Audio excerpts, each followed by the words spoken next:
नमस्कार दोस्तों, आज हम लेकर आए हैं हिंदी साहित्य के महान लेखक मुंशी प्रेमचंद की एक बेहद भावुक और दिल को छू जाने वाली कहानी अमृत।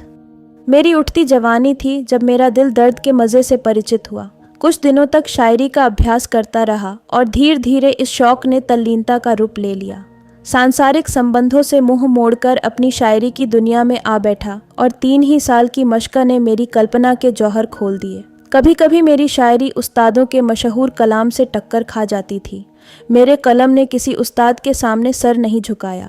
मेरी कल्पना एक अपने आप बढ़ने वाले पौधे की तरह छंद और पिंगल की कयदों से आज़ाद बढ़ती रही और ऐसे कलाम का ढंग निराला था। मैंने अपनी शायरी को फारस से बाहर निकालकर यूरोप तक पहुंचा दिया। यह मेरा अपना रंग था। इस मैदान में न मेरा कोई प्रतिद्वंद्वी था, न बराबरी करने वाला। बावजूद इस शायरों जैसी तल्लीनता के मुझे मुशायरों की वाह वाह और सुभान अल्लाह से नफरत थी। हाँ, काव्य रसिकों से बिना अपना नाम बताए हुए अक्सर अपनी शायरी की अच्छाइयों और बुराइयों पर बहस किया करता। तो मुझे शायरी का दावा न था, मगर धीरे धीरे मेरी शोहरत होने लगी और जब मेरी मसनवी दुनियाए हुस्न प्रकाशित हुई तो साहित्य की दुनिया में हलचल सी मच गई। पुराने शायरों ने काव्य मर्मज्ञों की प्रशंसा कृपणता में पोथे के पोथे रंग दिए हैं, मगर मेरा अनुभव इसके बिल्कुल विपरीत था। मुझे कभी कभी यह ख्याल सताया करता कि मेरे कद्रदानों की यह उदारता दूसरे कवियों की लेखनी की दरिद्रता का प्रमाण है। यह ख्याल हौसला तोड़ने वाला था। बहरहाल जो कुछ हुआ, दुनियाए हुस्न ने मुझे शायरी का बादशाह बना दिया। मेरा नाम हर एक ज़बान पर था, मेरी चर्चा हर एक अखबार में थी। शोहरत अपने साथ दौलत भी लाई। मुझे दिन रात शेर व शायरी के अलावा और कोई काम न था। अक्सर बैठे बैठे रातें गुजर जातीं और जब कोई चुभता हुआ शेर कलम से निकल जाता तो मैं खुशी के मारे उछल पड़ता। मैं अब तक शादी ब्याह की कैदों से आज़ाद था, या यूँ कहिए कि मैं उसके उन मज़ों से अपरिचित था जिनमें रंज की तलखी भी है और खुशी की नमकीनी भी। अक्सर पश्चिमी साहित्यकारों की तरह मेरा भी ख्याल था कि साहित्य के उन्माद और सौंदर्य के उन्माद में पुराना बैर है। मुझे अपनी ज़बान से कहते हुए शर्मिंदा होना पड़ता है कि मुझे अपनी तबीयत पर भरोसा न था। जब कभी मेरी आंखों में कोई मोहिनी सूरत घूम जाती तो मेरे दिल दिमाग पर एक पागलपन सा छा जाता।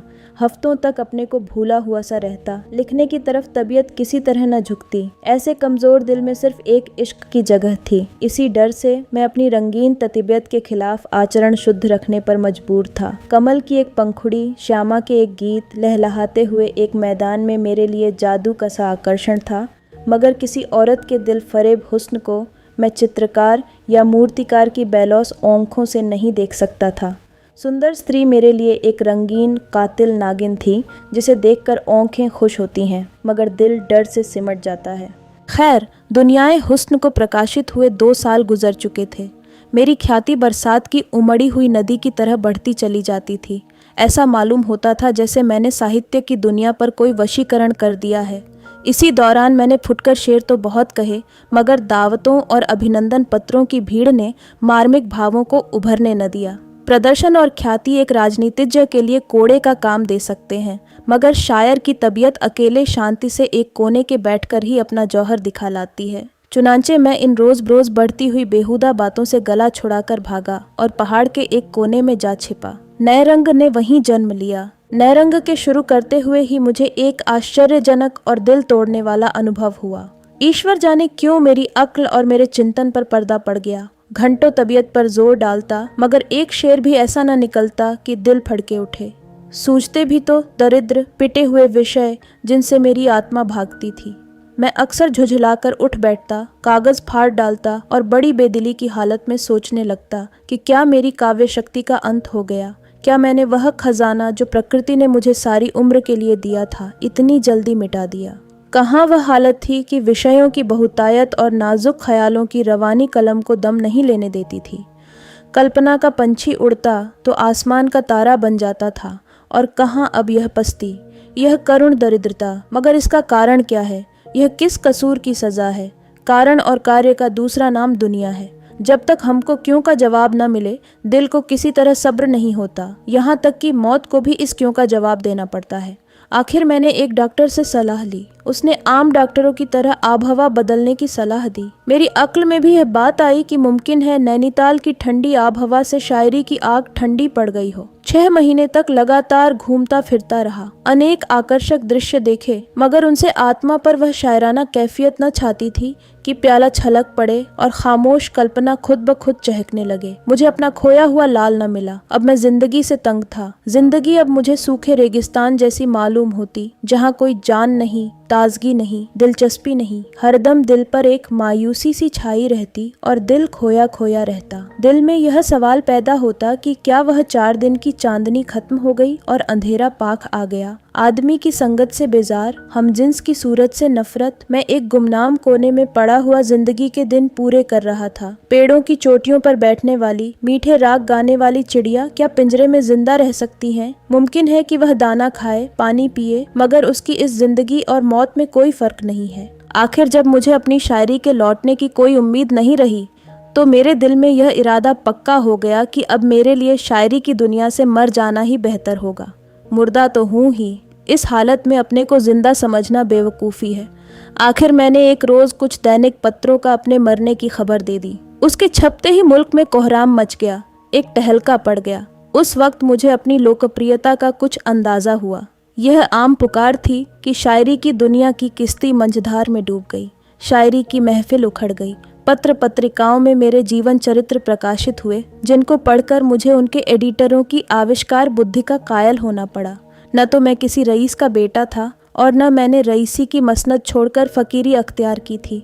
उनकी कल्पना वास्तविकता पर छा गई थी। मेरे मित्रों में एक साहब ने, जिन्हें मुझसे आत्मीयता का दावा था, मुझे पीने पिलाने का प्रेमी बना दिया था। वह जब कभी मुझसे मिलते, उन्हें मेरी आंखें नशे से लाल नजर आती।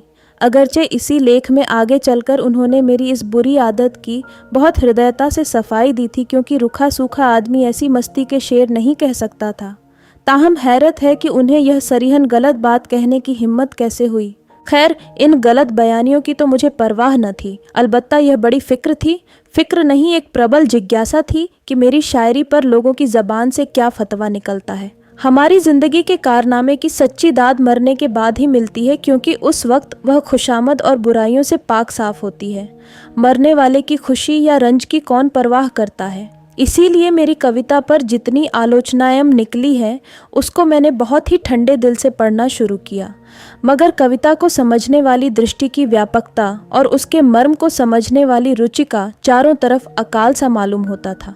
अधिकांश जौहरियों ने एक एक शेर को लेकर उनसे बहस की थी, और इसमें शक नहीं कि वे पाठक की हैसियत से उस शेर के पहलुओं को खूब समझते थे, मगर आलोचक का कहीं पता न था।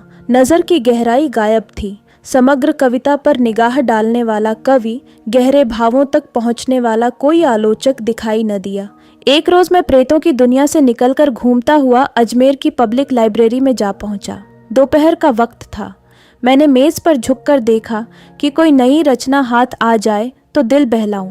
यकायक मेरी निगाह एक सुंदर पत्र की तरफ गई, जिसका नाम था कलाम अख्तर। जैसे भोला बच्चा खिलौने की तरफ लपकता है, उसी तरह झपट कर मैंने उस किताब को उठा लिया। उसकी लेखिका मिस आयशा आरिफ थीं। दिलचस्पी और भी ज़्यादा हुई। मैं इत्मीनान से बैठकर उस किताब को पढ़ने लगा। एक ही पन्ना पढ़ने के बाद दिलचस्पी ने बेताबी की सूरत अख्तियार की। फिर तो मैं बेसुधी की दुनिया में पहुंच गया। मेरे सामने गोया सूक्ष्म अर्थों की एक नदी लहरें मार रही थी। कल्पना की उठान, रुचि की स्वच्छता, भाषा की नरमी, काव्य दृष्टि ऐसी थी कि हृदय धन्य धन्य हो उठता था। मैं एक पैराग्राफ पढ़ता, फिर विचार की ताजगी से प्रभावित होकर एक लंबी सांस लेता और तब सोचने लगता, इस किताब को सरसरी तौर पर पढ़ना असंभव था। यह औरत थी या सुरुचि की देवी। उसके इशारों से मेरा कलाम बहुत कम बचा था, मगर जहाँ उसने मुझे दाद दी थी, वहाँ सच्चाई के मोती बरसा दिए थे।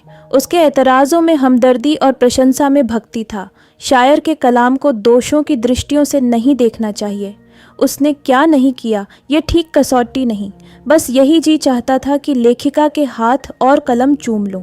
सफ़ीर, भोपाल के दफ्तर से एक पत्रिका प्रकाशित हुई थी। मेरा पक्का इरादा हो गया। तीसरे दिन शाम के वक्त मैं मिस आयशा के खूबसूरत बंगले के सामने हरी हरी घास पर टहल रहा था। मैं नौकरानी के साथ एक कमरे में दाखिल हुआ। उसकी सजावट बहुत सादी थी। पहली चीज़ पर निगाहें पड़ीं, वह मेरी तस्वीर थी जो दीवार पर लटक रही थी। सामने एक आईना रखा हुआ था। मैंने खुदा जाने क्यों उसमें अपनी सूरत देखी। मेरा चेहरा पीला और कुम्हलाया हुआ था, बाल उलझे हुए, कपड़ों पर गर्द की एक मोटी तह जमी हुई परेशानी की जिंदा तस्वीर थी। उस वक्त मुझे अपनी बुरी शक्ल पर सख्त शर्मिंदगी हुई। मैं सुंदर न सही मगर इस वक्त तो सचमुच चेहरे पर फटकार बरस रही थी। अपने लिबास के ठीक होने का यकीन हमें खुशी देता है। अपने फुहड़पन का जिस्म पर इतना असर नहीं होता जितना दिल पर। हम बुज़दिल और बेहौसला हो जाते हैं। मुझे मुश्किल से 5 मिनट गुजरे होंगे कि मिस आयशा तशरीफ लाईं। सांवला रंग था, चेहरा एक गंभीर घुलावट से चमक रहा था। बड़ी बड़ी नरगिसी आंखों से सदाचार की, संस्कृति की रोशनी झलकती थी। कदम झोले से कुछ कम, अंग प्रत्यंग छरहरे सुथरे, ऐसे हल्की फुल्की कि जैसे प्रकृति ने उसे इस भौतिक संसार के लिए नहीं, किसी काल्पनिक संसार के लिए सिरजा है। कोई चित्रकार कला की उससे अच्छी तस्वीर नहीं खींच सकता था। मिस आयशा ने मेरी तरफ दबी निगाहों से देखा, मगर देखते देखते उसकी गर्दन झुक गई और उसके गालों पर लाज की एक हल्की परछाई नाचती हुई मालूम हुई। ज़मीन से उठकर उसकी आंखें मेरी तस्वीर की तरफ गईं और फिर सामने पर्दे की तरफ जा पहुंची। शायद उसकी आड़ में छिपना चाहती थी। मिस आयशा ने मेरी तरफ दबी निगाहों से देखकर पूछा, आप स्वर्गीय अख्तर के दोस्तों में से हैं? मैंने सिर नीचा किए हुए जवाब दिया, मैं ही बदनसीब अख्तर हूँ। आयशा एक बेखुदी के आलम में कुर्सी पर से खड़ी हुई और मेरी तरफ हैरत से देखकर बोली, दुनियाए हुस्न के लिखने वाले, अंधविश्वास के सिवा और किसने इस दुनिया से चले जाने वाले को देखा है? आयशा ने मेरी तरफ कई बार शक से भरी निगाहों से देखा। उनमें अब शर्म और हया की जगह के बजाय हैरत समाई हुई थी। मेरे कब्र से निकलकर भागने का तो उसे यकीन आ ही नहीं सकता था। शायद वह मुझे दीवाना समझ रही थी। उसने दिल में फैसला किया कि इस आदमी मरहूम शायर का कोई करीबी अजीज है। शक्ल जिस तरह मिल रही थी वह दोनों के एक खानदान के होने का सबूत थी। मुमकिन है कि भाई हो। वह अचानक सदमे से पागल हो गया है। शायद उसने मेरी किताब देखी होगी और हाल पूछने के लिए चला आया। अचानक उसे ख्याल गुजरा कि किसी ने अखबारों को मेरे मरने की झूठी खबर दे दी हो और मुझे उस खबर को काटने का मौका न मिला हो। इस ख्याल से उसकी उलझन दूर हुई। बोली, अखबारों में आपके बारे में एक निहायत मनहूस खबर छप गई थी। मैंने जवाब दिया, वह खबर सही थी। अगर पहले आयशा को मेरे दीवानेपन में कुछ था तो वह दूर हो गया। आखिर मैंने थोड़े लफ्जों में अपनी दास्तान सुनाई और जब उसको यकीन हो गया कि दुनियाए हुस्न का लिखने वाला अख्तर अपने इंसानी चोले में है तो उसके चेहरे पर खुशी की एक हल्की सुर्खी दिखाई दी और यह हल्का रंग बहुत जल्द खुददारी और रूप गर्व के शोक रंग से मिलकर कुछ का कुछ हो गया। गालिबन वह शर्मिंदा थी कि क्यों उसने अपनी कद्रदानी को हद से बाहर जाने दिया। कुछ देर की शर्मीली खामोशी के बाद उसने कहा, मुझे अफसोस है कि आपको ऐसी मनहूस खबर निकालने की जरूरत हुई। मैंने जोश में भरकर जवाब दिया, आपके कलम की जबान से दाद पाने की कोई सूरत न थी। इस तनकीद के लिए मैं ऐसी ऐसी कई मौतें मर सकता था। मेरे इस बेधड़क अंदाज ने आयशा की जबान को भी शिष्टाचार और संकोच की कैद से आज़ाद किया।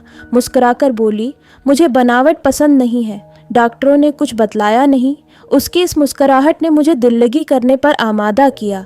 बोला, अब मसीहा के सिवा इस मर्ज का इलाज और किसी के हाथ नहीं हो सकता। आयशा इशारा समझ गई, हंसकर बोली, मसीहा चौथे आसमान पर रहते हैं। मेरी हिम्मत ने अब और कदम बढ़ाए। रूहों की दुनिया से चौथा आसमान बहुत दूर नहीं है। आयशा के खिले हुए चेहरे से संजीदगी और अजनबियत का हल्का रंग उड़ गया। ताहम मेरे इन बेधड़क इशारों को हद से बढ़ते देखकर उसे मेरी जबान पर रोक लगाने के लिए किसी कदर खुददारी बरतनी पड़ी। जब मैं कोई घंटे भर के बाद उस कमरे से निकला तो बजाय इसके कि वह मेरी तरफ अपनी अंग्रेजी तहजीब के मुताबिक हाथ बढ़ाए, उसने चोरी चोरी मेरी तरफ देखा। फैला हुआ पानी जब सिमटकर किसी जगह से निकलता है तो उसका बहाव तेज और ताकत कई गुना ज्यादा हो जाती है। आयशा की उन निगाहों में असमत की तासीर थी। उनमें दिल मुस्कराता था और जज्बा नाजता था। आह, उनमें मेरे लिए दावत का एक पुरजोर पैगाम भरा हुआ था। जब मैं मुस्लिम होटल में पहुंचकर इन वाकयात पर गौर करने लगा तो मैं इस नतीजे पर पहुंचा कि गो मैं ऊपर से देखने पर यहाँ अब तक अपरिचित था, लेकिन भीतरी तौर पर शायद मैं उसके दिल के कोने तक पहुंच चुका था। जब मैं खाना खाकर पलंग पर लेटा तो बावजूद 2 दिन रात भर जागने के नींद आंखों से कोसों दूर थी। जज्बात की कशमकश में नींद कहो। आयशा की सूरत, उसकी खातिरदारियों और उसकी वह छिपी छिपी निगाह दिल में एहसासों का तूफान सा बरपा रही थी। उस आखिरी निगाह ने दिल में तमन्नाओं की रुमधूम मचा दी। वह आरजुएं जो बहुत अरसा हुआ मर मिटी थीं, फिर जाग उठी और आरजुओं के साथ कल्पना ने भी मुंदी हुई आंखें खोल दी। दिल में जज्बात और कैफियत का एक बेचैन करने वाला जोश महसूस हुआ। यही आरजुएं, यही बेचैनियां और यही कोशिशें कल्पना के दीपक के लिए तेल हैं। जज्बात की हरारत ने कल्पना को गरमाया। मैं कलम लेकर बैठ गया और एक ऐसी नज्म लिखी जिसे मैं अपनी सबसे शानदार दौलत समझता हूँ। मैं एक होटल में रह रहा था, मगर किसी न किसी हीले से दिन में कम से कम एक बार ज़रूर उसके दर्शन का आनंद उठाता। गो आयशा ने कभी मेरे यहाँ तक आने की तकलीफ़ नहीं की, तो भी मुझे यह यकीन करने के लिए शहादतों की ज़रूरत न थी कि वह किस कदर सरगर्मी से मेरा इंतज़ार किया जाता था। मेरे कदमों की पहचानी हुई आहटें पाते ही उसका चेहरा कैसे कमल की तरह खिल जाता था और आंखों से कामना की किरणें निकलने लगती थीं।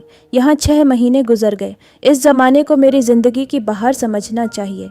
मुझे वह दिन भी याद है जब मैं आरजुओं और हसरतों के गम से आज़ाद था, मगर दरिया की शांतिपूर्ण रवानी में थिरकती हुई लहरों की बहार कहाँ। अब अगर मोहब्बत का दर्द था तो उसका प्राणदायी मज़ा भी था। अगर आरजुओं की घुलावट थी तो उनकी उमंग भी थी। आह, मेरी यह प्यासी आंखें उस रूप के स्रोत से किसी तरह तप्त न होती। जब मैं अपनी नशे में डूबी हुई आंखों से उसे देखता तो मुझे एक आत्मिक तरावट सी महसूस होती। मैं उसके दीदार के नशे से बेसुध सा हो जाता और मेरी रचना शक्ति का तो कुछ हद हिसाब न था। ऐसा मालूम होता था कि जैसे दिल में मीठे भावों का सोता खुल गया था। अपनी कवित्व शक्ति पर खुद अचंभा होता था। कलम हाथ में ली और रचना का सोता सा बह निकला। नए रंग में ऊंची कल्पनाएं अब न हो, बड़ी गूढ़ बातें न हो, मगर उसका एक एक शेर प्रवाह और रस, गर्मी और घुलावट की दाद दे रहा है। यह उस दीपक का वरदान है जो अब मेरे दिल में जल गया था और रोशनी दे रहा था। यह उस फूल की महक थी जो मेरे दिल में खिला हुआ था। मोहब्बत रूह की खुराक है। यह अमृत की बूंद है जो मरे हुए भावों को जिंदा कर देती है। मोहब्बत आत्मिक वरदान है। यह जिंदगी की सबसे पाक, सबसे ऊंची, मुबारक बरकत है। यही अक्सीर थी जिसकी अनजाने ही मुझे तलाश थी। वह रात कभी नहीं भूलेगी जब आयशा दुल्हन बनी हुई मेरे घर में आई। नए रंग उसकी मुबारक जिंदगी की यादगार है। दुनियाए हुस्न एक कली थी, नए रंग खिला हुआ फूल है, और उस कली को खिलाने वाली कौन सी चीज़ है? वही जिसकी मुझे अनजाने ही तलाश थी और जिसे मैं अब पा गया था। तो दोस्तों, यह थी मुंशी प्रेमचंद की लिखी हुई कहानी अमृत। उम्मीद है आपको यह कहानी ज़रूर पसंद आई होगी और इसके भाव आपके दिल को छू गए होंगे। अगर आपको ऐसी ही प्रेरणादायक और भावनात्मक कहानियाँ पसंद हैं तो वीडियो को लाइक करें, शेयर करें और हमारे चैनल को ज़रूर सब्सक्राइब करें।